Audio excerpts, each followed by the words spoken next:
Olá! Na aula de hoje, a gente encerra o assunto de metodologia da pesquisa falando dos últimos capítulos do seu trabalho de conclusão, que são os resultados e a discussão dos resultados.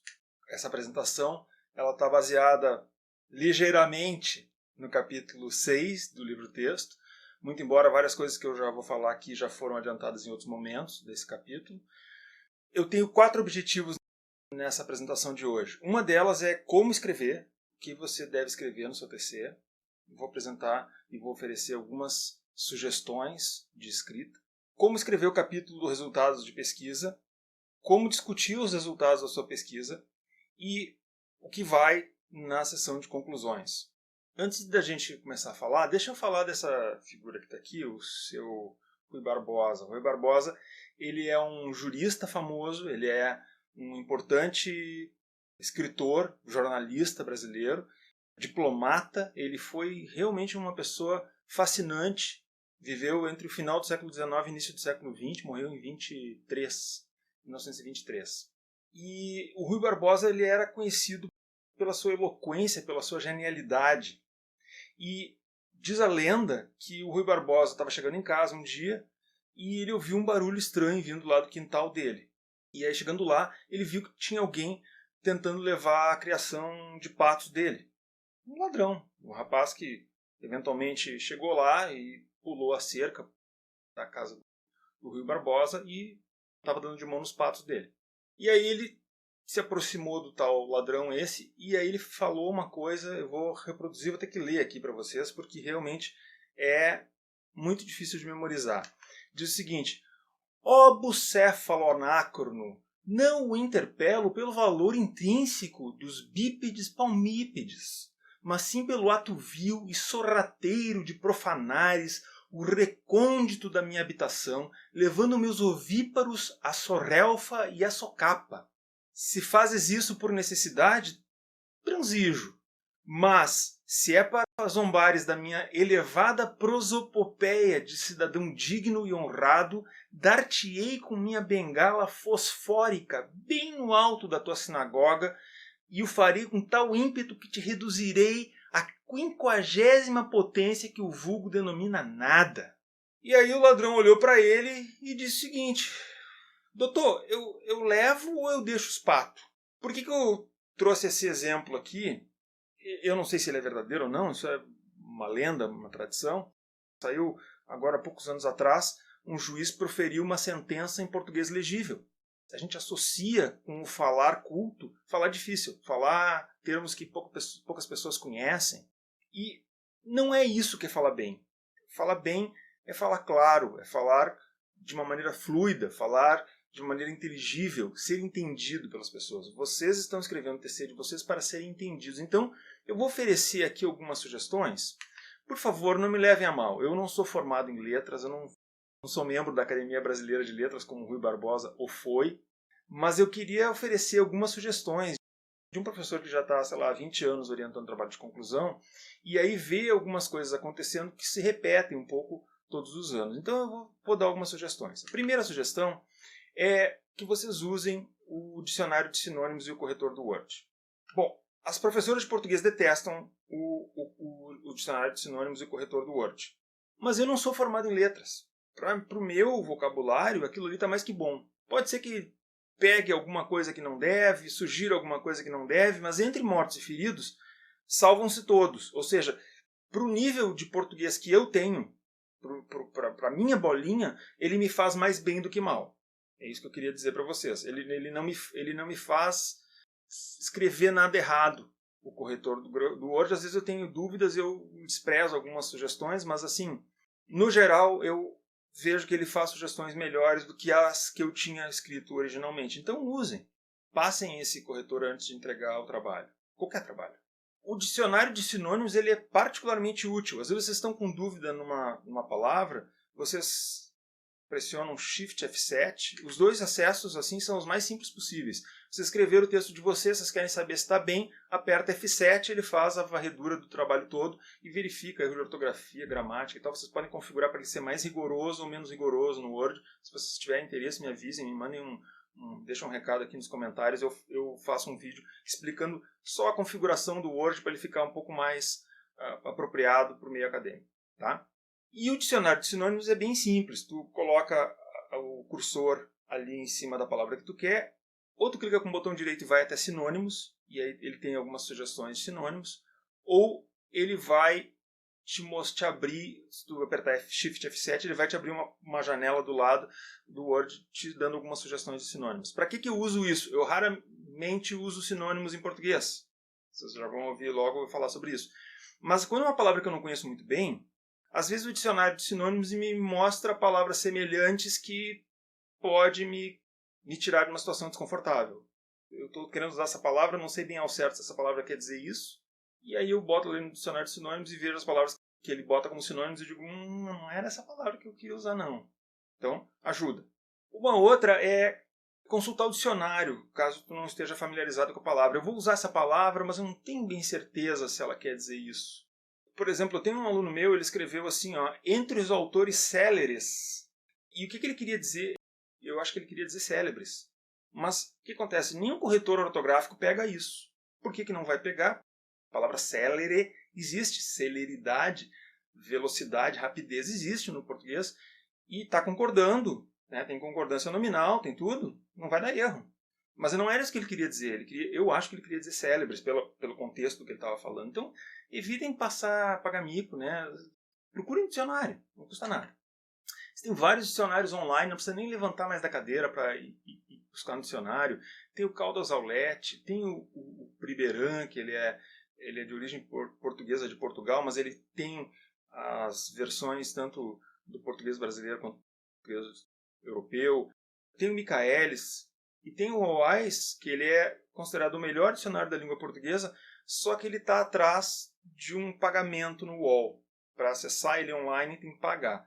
Eu particularmente não pago pelo OAIS, gosto muito dele, tudo, né? Mas eu não pago, eu acesso os outros e me dou bem com os outros mesmo, não tem problema nenhum com isso. Então, façam o que vocês acharem mais conveniente, que funciona melhor para vocês. Mas consultem o dicionário. Adquiram o hábito de consultar o dicionário quando vocês estão usando uma palavra que vocês não usam com uma maior frequência. Como esse exemplo que eu acabei de mostrar para vocês do Rui Barbosa, falar bem e falar claro são coisas bem distintas. Você pode falar muito bem e ninguém te entender. Procura clareza, procura falar as coisas da maneira mais simples. Evita frases muito rebuscadas, cheias de duplos negativos, de coisas confusas. Escreve simples, escreve frases curtas, sabe? Não bota muita vírgula dentro da frase, faz uma frasezinha curtinha, direta, que vai dar tudo certo. Não inventa frases muito complicadas. O importante é apenas evitar gírias e modismos. Um dos maiores modismos que eu vejo recentemente na língua portuguesa é o tal do com certeza. Evitem o com certeza esse. Não comecem nenhuma frase com certeza. Se vocês quiserem falar na vida privada de vocês, com certeza, até pode. Eu evito, para não me condicionar, não carregar esse vício de linguagem para minha escrita. Mas se vocês quiserem falar na língua falada, não tem grandes problemas. Mas agora, num texto acadêmico, começar uma frase com certeza não é uma boa. Evitem. Façam um teste. Escrevam uma frase qualquer, começando com certeza. Depois você duplica a frase e remove com certeza e lê a próxima frase e vê se muda alguma coisa o sentido dela. Se não muda nada, não precisava daquelas palavras. Sejam econômicos com as palavras. Quando nós falamos sobre pesquisa quantitativa, eu falei que a gente busca na pesquisa quantitativa parcimônia. A gente tenta fazer um modelo com o menor número de variáveis possível. Façam a mesma coisa junto ao trabalho de vocês com as palavras. Ninguém vai pesar o trabalho de conclusão de vocês com uma balança para ver quanto papel tem. O que interessa é o conteúdo.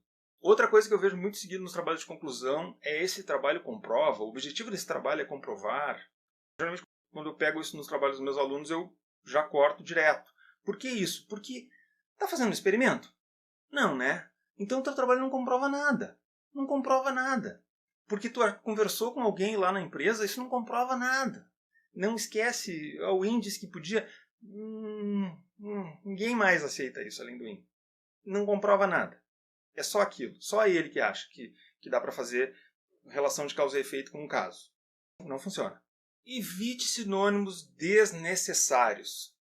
Uma empresa é uma empresa. Quando vocês leem um texto jornalístico, vocês vão ver lá que eles vão usar sinônimos. Eles vão dizer assim, porque a escola fulana de tal, então nesse educandário, na próxima frase, e na próxima frase eles vão dizer essa instituição de ensino, eles vão usar sinônimos para não ficar um texto muito murrinha, né? Num parágrafo lá de jornalismo, eles vão tentar fazer esse tipo de coisa. No seu trabalho de conclusão, ele é um trabalho científico, ele não é um trabalho jornalístico. Esquece que você aprendeu de redação na escola.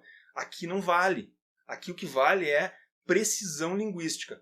Um conteúdo, um conceito, uma palavra. A mesma palavra. Ah, mas não importa, pô, eu escrevi empresa 50 vezes no meu trabalho. Não importa. Escreve empresa. Não está nada de errado. Não vai escrever portanto 50 vezes. Portanto não é um conceito, né? Não precisa escrever portanto 20 vezes numa frase. Entender o entendimento, não vai repetir esse tipo de coisa. Mas com relação ao assunto que tu está tratando, se tu está falando de empresa, fala empresa. Se é município. Se é vacina. Não é vacina imunizante, né? É um nome para um conceito. Sempre usem o mesmo. Evitem frases compridas. O Word marca para vocês se vocês fazem uma frase com mais de 50 palavras. Eu recomendo vocês não passarem de 40, na pior das hipóteses. Frases curtas. Frases curtas é importante. Estou dizendo ali coisas a evitar, né? Então, use frases curtas. Evite frases compridas. Evite parágrafos curtos. Um parágrafo de uma frase só não é um parágrafo. Se tem um ponto só num parágrafo inteiro, ele é uma frase, ele não é um parágrafo. Um parágrafo, ele tem que ter uma frase introdutória, quando a gente está tratando de linguagem científica acadêmica aqui. Ele tem que ter uma frase introdutória, que vai dizer o que o teu parágrafo vai falar. Aí ele vai desenvolver e depois vai ter talvez uma outra frase para fechar aquela tua ideia. Isso é um parágrafo. Não vem com um paragrafão de 10 linhas, que é uma frase só, começa lá e tal. E geralmente quando tem uma frase só num parágrafo inteiro, dava para picotar aquilo ali umas 4 ou 5 frases. Eu geralmente faço isso quando meus alunos me mandam essas coisas malucas aí com frases gigantescas, eu vou pegando e vou enlouquecido lá cortando as frases e picotando elas para ver se elas ficam mais curtinhas. E a minha última recomendação é ler mais que melhora. Não precisa ler Guerra e Paz do Dostoiévski, se tu não quiser, certo? Tu não precisa necessariamente ler livros, Machado de Assis, Rui Barbosa, não precisa ler nada disso. Aquele que eu odiava, José de Alencar, eu tenho horror ao José de Alencar, tenho horror daquele autor. Eu era obrigado a ler na escola. Não precisa ler nada desses autores, se tu não quiser. Se tu gostar, ótimo. Minha filha adora esses autores clássicos brasileiros, eu detesto eles. O que vocês têm que ler? Qualquer coisa. Não vai ler também aquelas coisinhas curtinhas de um parágrafo.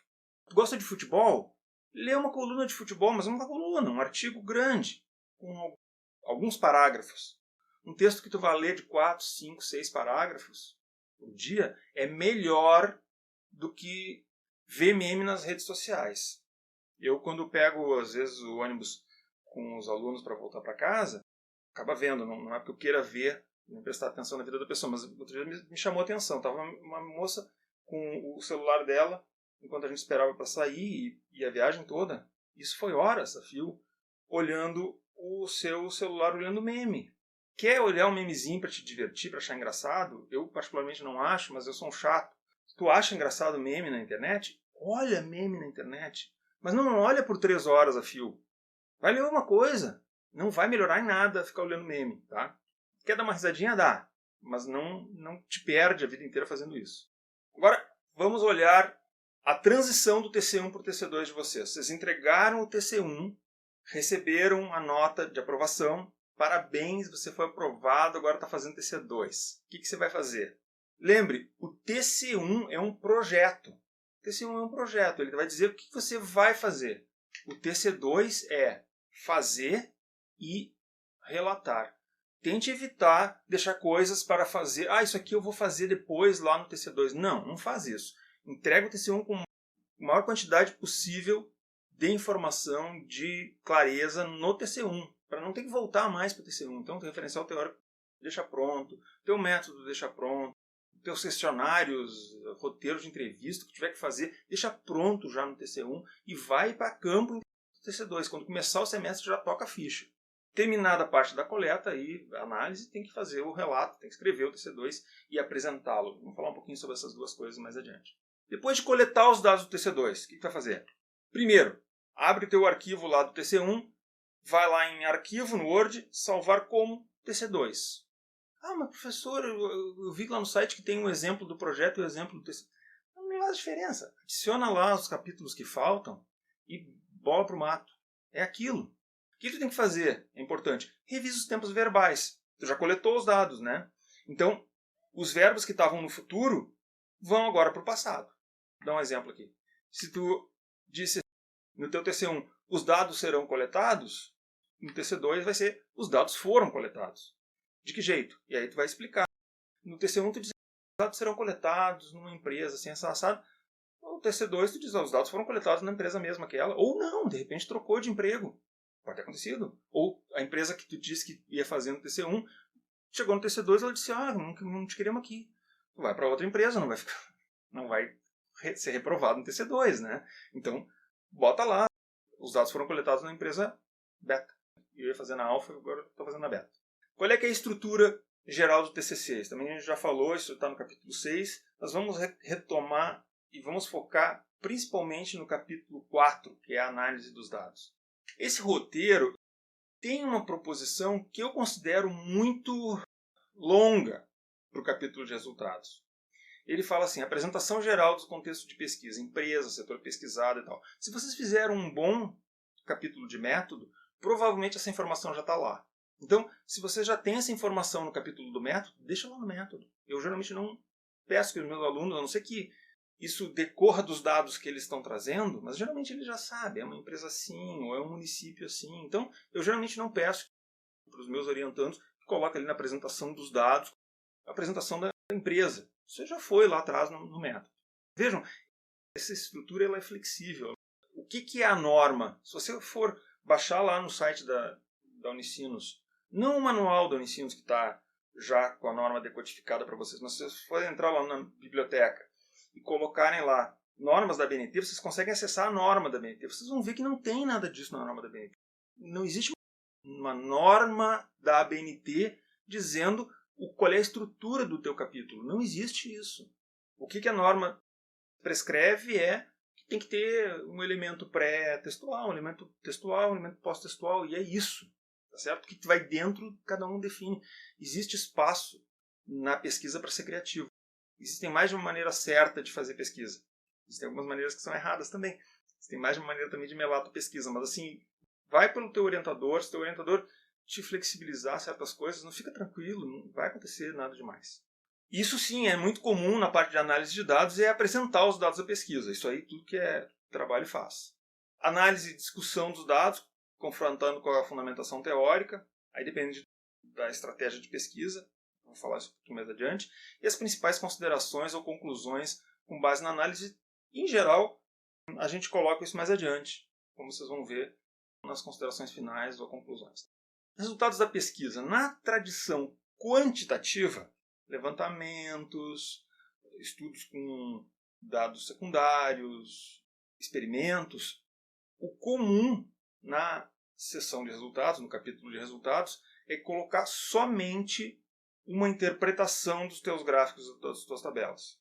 Por exemplo, tabela 1 mostra os resultados da análise de regressão. Dado que a probabilidade do coeficiente ser zero é baixa, os resultados dão suporte à hipótese 1. Então, geralmente o texto são tabelas, gráficos, e algum texto só dizendo assim, isso aqui deu tanto, e, portanto, a gente encontrou suporte para a hipótese, ou, enfim. Geralmente, os capítulos de resultados em pesquisas quantitativas tendem a ser magrinhos. Tendem a ser, não existe regra nisso.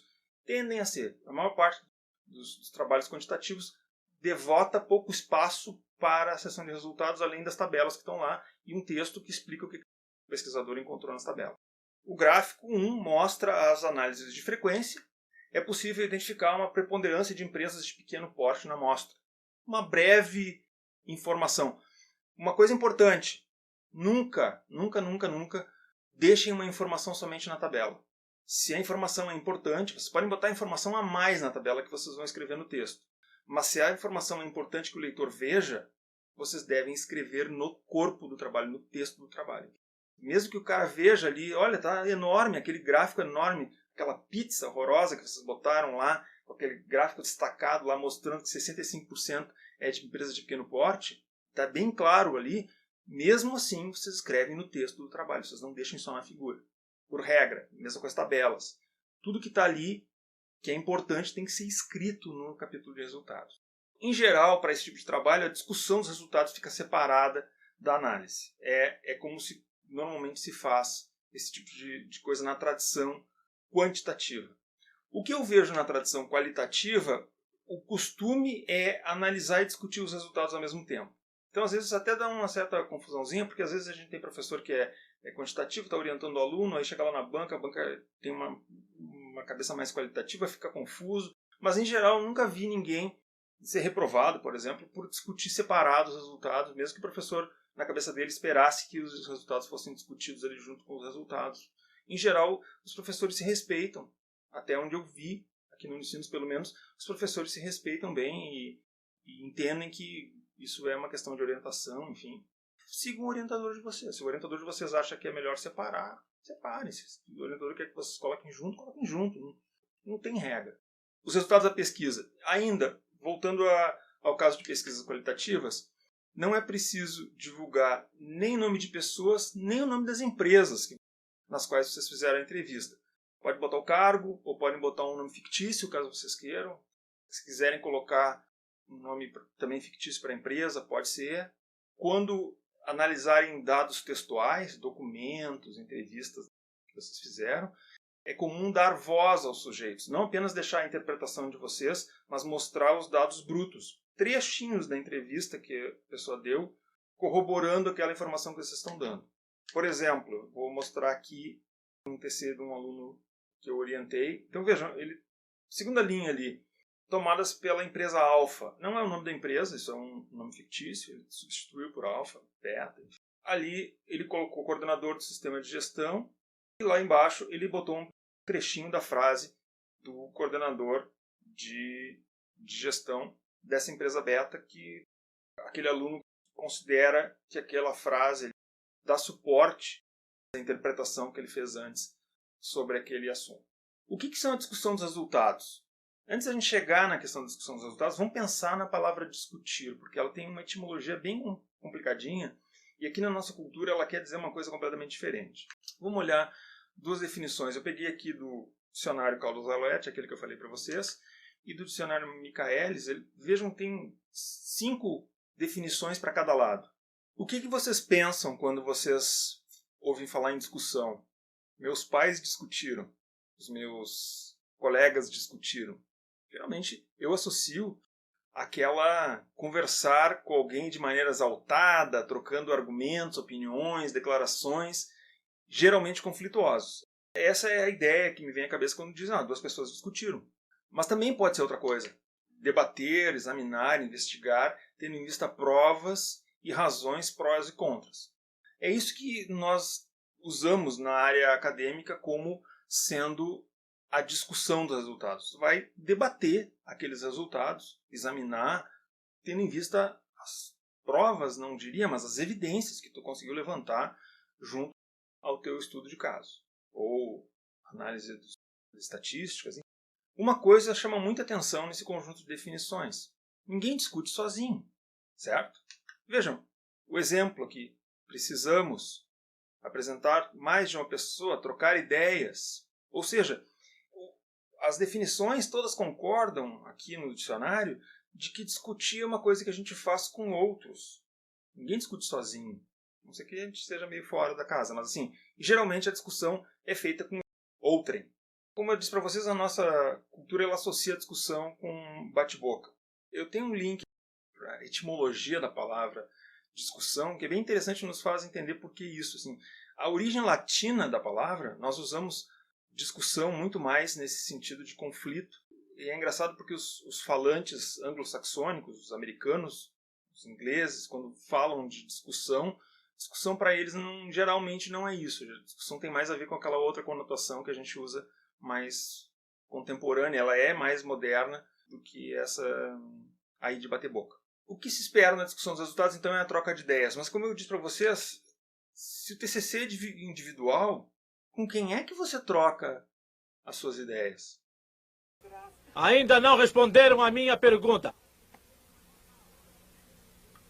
Muito bem, Godines. É a primeira vez que eu vejo você levantar a mão. Vamos, diga. Professor, posso ir no banheiro? Você troca as ideias do seu TCC com os autores do seu referencial teórico. Você vai discutir com eles. Isso, você vai fazer uma discussão por escrito, mas vai fazer. Você vai trocar ideias com eles, mas vai fazer. Como se você estivesse fazendo, não uma carta, mas um pequeno texto que arremata, que faz uma conversa com esses autores. Então, duas coisas podem acontecer. Primeiro, teus resultados corroboram resultados de pesquisas anteriores. Esses resultados corroboram os achados de Silva 2020, que encontrou que... Taraná, que nem eu. Ou oferecer evidências contrárias, que também é uma coisa interessante. Não pensem que é ruim quando vocês acham uma coisa que contraria a literatura. Pelo contrário, se vocês estão agregando conhecimento na literatura, muitas vezes, ou algumas vezes pelo menos, oferecer evidências contrárias ao que já existe pode ser uma construção interessante do conhecimento. Por exemplo, esses resultados contrariam os achados de trabalhos anteriores. Santos, tal, Zhu e outros que vocês leram. E aí, nesse momento, você até pode dar uma arriscadinha numa explicação alternativa.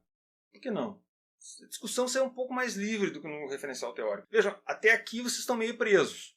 No referencial teórico, vocês têm que dizer que os autores disseram.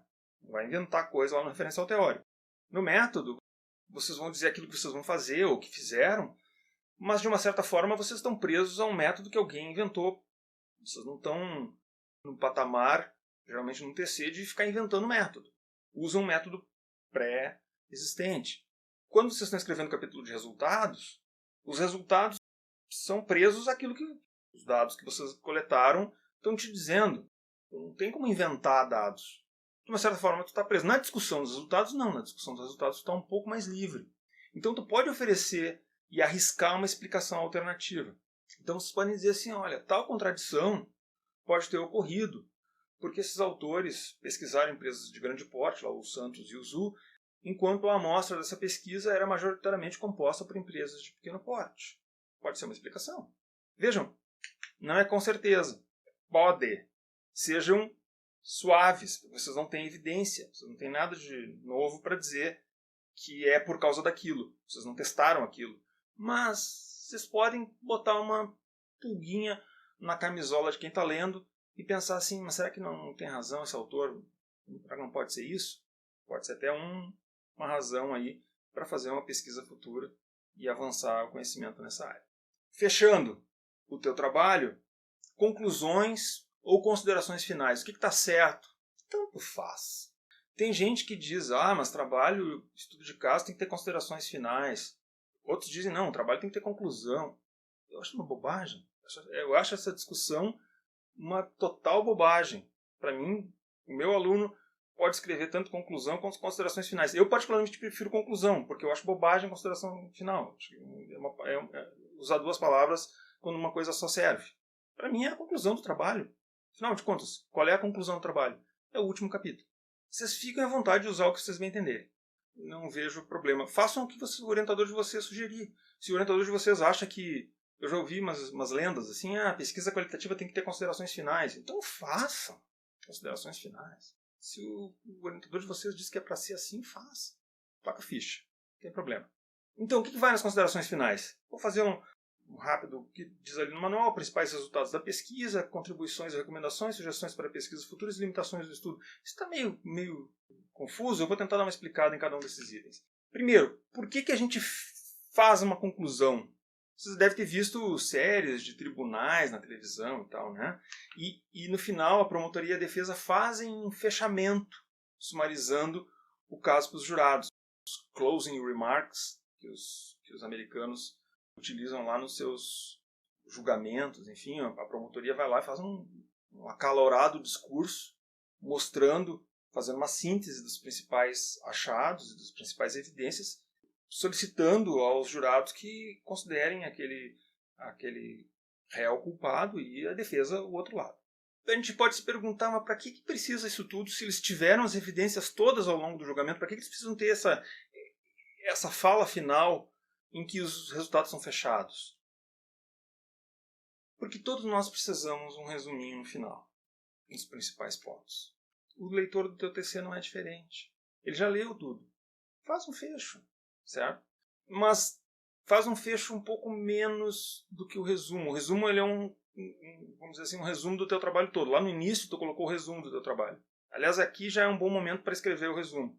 Mas aqui na conclusão, considerações finais, o nome que tu queira dar, aqui é o momento de fazer assim, o problema de pesquisa desse trabalho era tal, a questão de pesquisa era tal, ela foi respondida desse jeito, o objetivo geral era tal, ele foi atingido dessa maneira, o objetivo específico número 1 era tal, ele foi resolvido assim, o objetivo específico número 2 era tal, ele foi resolvido desse jeito, e assim por diante. Fazer um fechinho, dizendo, olha, como é que cada um daqueles resultados atingiu os objetivos do teu trabalho. Isso é muito importante. Por quê? Porque muitas vezes tu descobre que faltou algum objetivo ou o objetivo tem que ser revisto. Pode acontecer, viu? Não é tão incomum. O que vai, então, nas conclusões? Indicar de forma sintética os principais achados ou resultados obtidos no teu trabalho. Como eu disse para vocês podem fazer um link, uma conexão entre o teu trabalho, os objetivos, lá no início da introdução, problema, objetivos, com agora o resultado do teu trabalho. Não trazer nenhum resultado novo, não traz mais novas citações. É uma fala da tua própria autoria, é um sumário teu. Colocar um tijolinho de conhecimento no mundo. Isso é uma foto muito próxima da Muralha da China. A Muralha da China é uma das poucas edificações humanas que pode ser enxergada a olho nu do espaço. Pensem nisso. O tamanho da Muralha da China, que ela pode ser vista a olho nu do espaço, uma das poucas edificações humanas. Olha essa foto próxima. Ela é composta de muitos tijolinhos humildes. Então ali foram colocados um a um do lado do outro, um em cima do outro, encaixados, de tal forma que aquela enorme muralha fosse construída. O conhecimento humano, por mais assustador que isso seja, por mais grandioso que o conhecimento humano tenha chegado, em qualquer área, hoje é muito difícil um pesquisador de qualquer área, da economia, da administração, ter domínio completo de todas as áreas. Vocês viram isso ao longo do semestre? É muito difícil a gente ter um domínio completo de todas as áreas. Então, a gente às vezes se sente pequenininho fazendo uma contribuição para a teoria. Qual é a contribuição que eu fiz para a teoria? Às vezes é muito pequenininho. Olha, eu achei uma coisa diferente do que tinha ali. Tem uma coisinha errada ali. Pode ser já alguma coisa. Pode ser uma coisa muito boa. Recomendações para a prática. Recomendar para a prática é uma coisa importante. O que vocês fizeram nesse trabalho que pode servir para outros gestores? Esse trabalho não é uma consultoria para uma empresa. Esse trabalho é um trabalho que tem que servir para mais gente. É uma construção para o conhecimento coletivo. Se alguém mais lê aquele trabalho, tem que ser capaz de aprender alguma coisa. Então façam sugestões para outros gestores que tenham interesse. Vocês estão fazendo lá um trabalho relacionado a custos para uma indústria, que outros gestores de indústrias semelhantes podem aproveitar daqueles achados de vocês. Fizeram uma análise do comportamento dos consumidores de produtos bancários ou produtos de consumo que outros executivos que trabalham em empresas dessa natureza podem aproveitar a partir dos achados de vocês.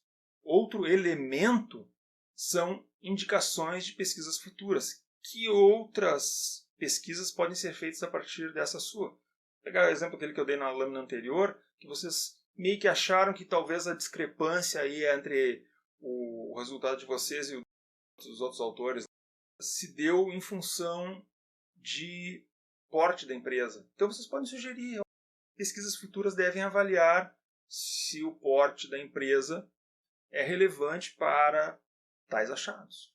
Não. E também as limitações da pesquisa de vocês. Às vezes, a limitação de pesquisa ela é vista como um sinal de fraqueza. Eu vou botar e vou me dar tiro no pé. Não necessariamente. Ele é um sinal de maturidade do pesquisador.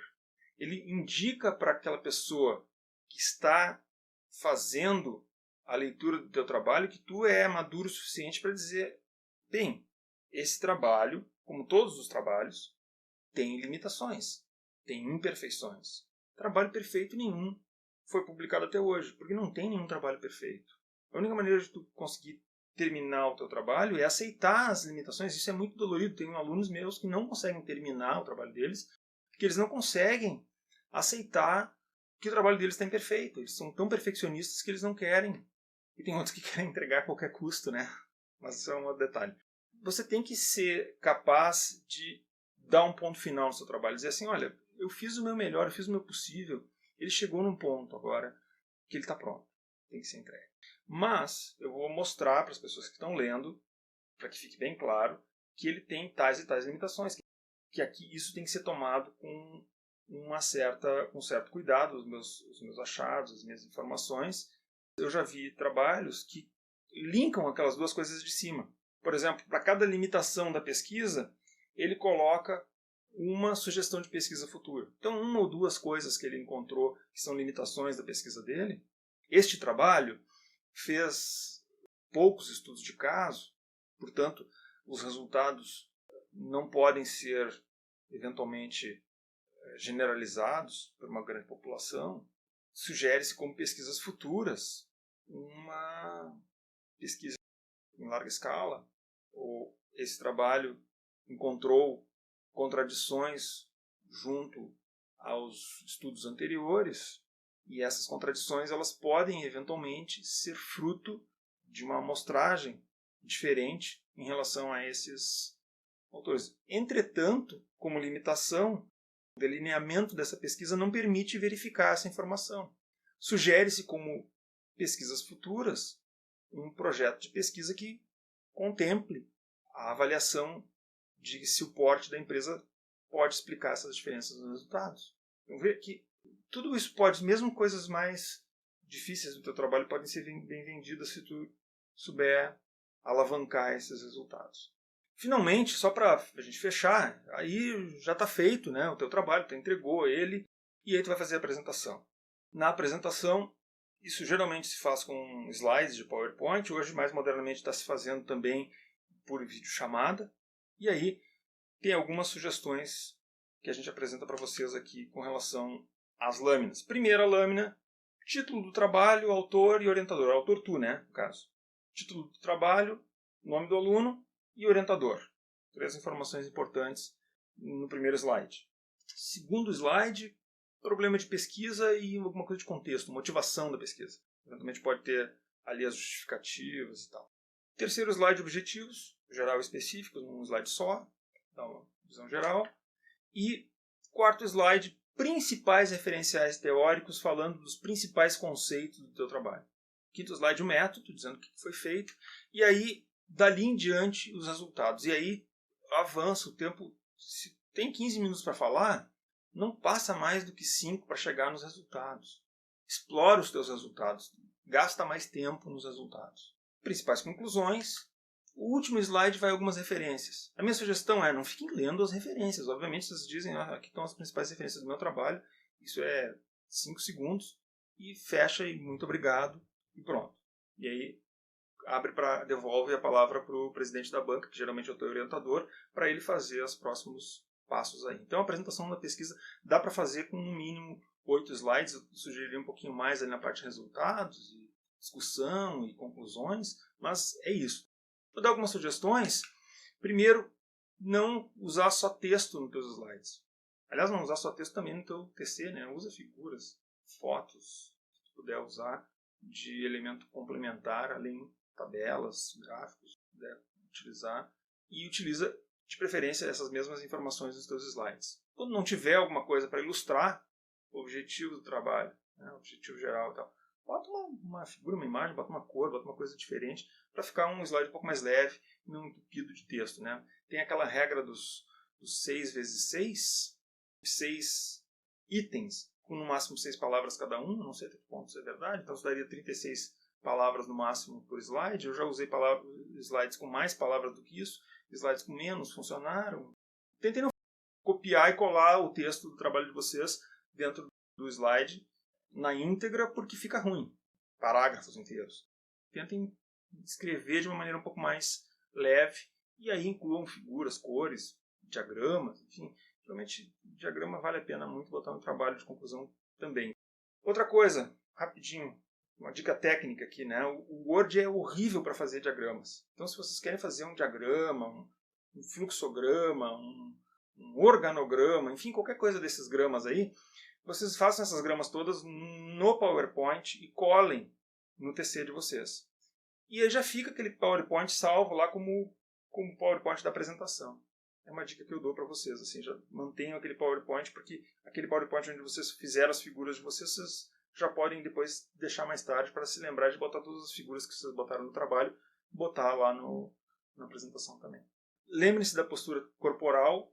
Eu particularmente prefiro falar em pé. Eu sei que tem gente que se sente bem apresentando sentado, mas se vocês puderem, no dia do TC de vocês, falem de pé, treinem, né, para ficar numa posição boa, falem tranquilamente. Cuidem da entonação, não tentem ser muito tímidos, não fiquem nervosos. Acho que uma coisa importante é não ficar nervoso lá na hora. Isso não existe. Ninguém fica calmo no dia da sua banca. Mas se vocês me permitem oferecer uma sugestão, eu li uma vez um livro de recrutamento de pessoas que me deixou muito mais calmo nas entrevistas que eu fiz de emprego mais adiante. Eu sempre ficava nervoso em entrevista de emprego. E aí eu li uma coisa que me deixou muito mais calmo. Ele dizia assim no livro: olha, vai para a entrevista de emprego pensando que tu tá indo lá resolvendo um problema do recrutador. Porque aquele recrutador quer te recrutar. Senão não tinha te chamado para te entrevistar.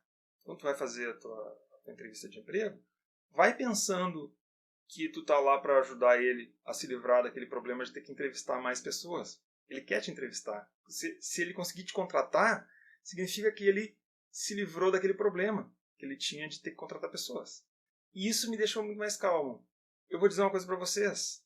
Os professores querem aprovar vocês. Eles vão com muito mais vontade de aprovar do que de reprovar. Pode crer. Eles vão falar uma série de coisas que eles acham que podia melhorar no trabalho de vocês. Eu acho que a gente peca um pouco como professores muito de falar os defeitos do trabalho do aluno. Tem pouco espaço, muitas vezes, para, numa banca, ouvir o aluno, saber mais a respeito do trabalho. Mas, em que pese essas coisas do cara ficar lá, às vezes, meia hora te falando coisas que o teu trabalho não fez, que podia ser melhor, ou erros que tu cometeu, pequenos deslizes, enfim, ele não está interessado em te rodar. A não ser que tu não consiga fazer uma boa apresentação, um bom trabalho, ele não está muito interessado em te rodar. Então, vai com calma, vai tranquilo. Vai totalmente tranquilo, porque também não é bom. Mas vai tranquilo, vai bem. Seja cordial, se o membro lá da banca te falou alguma coisa, te perguntou alguma coisa, te pediu um esclarecimento, responde para a pessoa. Às vezes ele quer só entender mesmo, ele não está querendo te pegar, não é uma pegadinha. E mesmo que seja, se tu responde de uma forma agradável, de uma forma cordial, de uma forma a mostrar que tu está de boa vontade, ali pode ser que isso mude a opinião dele a respeito do teu trabalho. Então, vale a pena ser educado, não se irritar com a pessoa que está te fazendo perguntas lá na hora, porque ela também está interessada, geralmente, no teu bem. Usem um temporizador. Celulares todos têm aqueles temporizadores, cronômetros regressivos. Treinem, usem cronômetro progressivo nas primeiras rodadas que vocês fizerem. Vejam quanto tempo vocês estão apresentando e aí comecem a cortar coisas que são enrolação. E tentem ficar em 15 minutos. As pessoas leram o trabalho de vocês, então concentrem-se, gastem o tempo e, como eu disse para vocês, tentem não passar dos 5 minutos para chegar nos resultados. Tentem gastar a maior parte da apresentação de vocês falando dos resultados, falando da empresa, falando do que vocês encontraram na empresa, mostrando fotos que vocês tiraram. Usem um temporizador e treinem muito. Por que eu sugiro isso? Porque, primeiro, que alivia vocês ao treinar, treinem em voz alta, apresentem para pessoas, comecem apresentando para os pais de vocês, marido, mulher. Quando eles já não aguentarem mais ver vocês apresentando, vocês treinam para o cachorro. Quando o cachorro começar a se esconder lá no fundo do pátio, treina sozinho ou sozinha, mas treina bastante, aproveita o tempo. Mas aí, como é que eu vou treinar? Porque eu terminei meus slides na véspera. Então não treino, termina os slides na véspera. Termina os slides antes, parte do estresse provém do fato de que, tu não está nem com os slides prontos, a apresentação é semana que vem, ou é amanhã, ou é depois de amanhã, e não fez ainda os slides. Faz os slides com antecedência, terminou lá, entregou o teu TC, imediatamente já começa a fazer a tua apresentação, termina lá antes, manda eventualmente para o teu orientador, para ele dar uma olhada, dar uma sugestão, um pitaco, depois de pronto. Vai treinar, tira esse tempo. As pessoas pensam assim, não, eu vou tirar férias antes de terminar meu TC, porque aí eu vou terminar meu TC. E aí entrega o TC e vai correndo para o trabalho, vai fazendo 1000 coisas e esquece da apresentação.